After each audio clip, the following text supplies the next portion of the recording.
السلام علیکم۔ خانہ کعبہ کی چابی کس کے پاس ہے؟ خانہ کعبہ کی چابیاں سعودی شاہی خاندان کے پاس کیوں نہیں ہوتی؟ اگرچہ سعودی فرما روا کو خادم الحرمین شریفین کا شرف حاصل ہے، مگر خانہ کعبہ کی چابیاں ان کے پاس نہیں ہوتی۔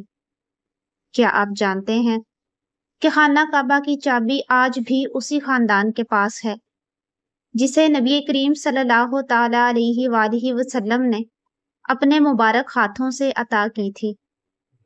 یہ صرف ایک چابی نہیں بلکہ ایک امانت ہے، ایک شان ہے اور ایک عظیم اسلامی سبق۔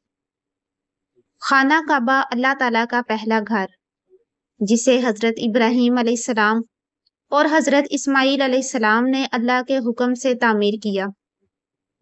قدیم زمانے سے اس گھر کی چابی ایک معزز قریشی خاندان بنو شیبہ کے پاس تھی۔ جب فتح مکہ کا دن آیا اور نبی کریم صلی اللہ علیہ وآلہ وسلم مکہ مکرمہ میں فاتح کی حیثیت سے داخل ہوئے تو خانہ کعبہ کی چابی عثمان بن طلحہ کے پاس تھی، جو کہ اس وقت تک مسلمان نہیں ہوئے تھے۔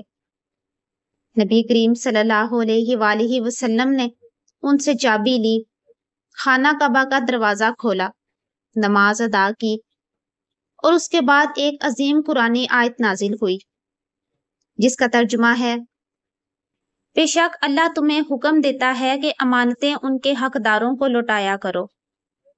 اس آیت کے نزول کے بعد رسول اللہ صلی اللہ علیہ وآلہ وسلم نے وہی چابی دوبارہ عثمان بن طلحہ کو لوٹا دی اور ارشاد فرمایا، عثمان، یہ چابی قیامت تک تمہارے خاندان میں رہے گی اور صرف ایک ظالم ہی تم سے یہ چھینے گا۔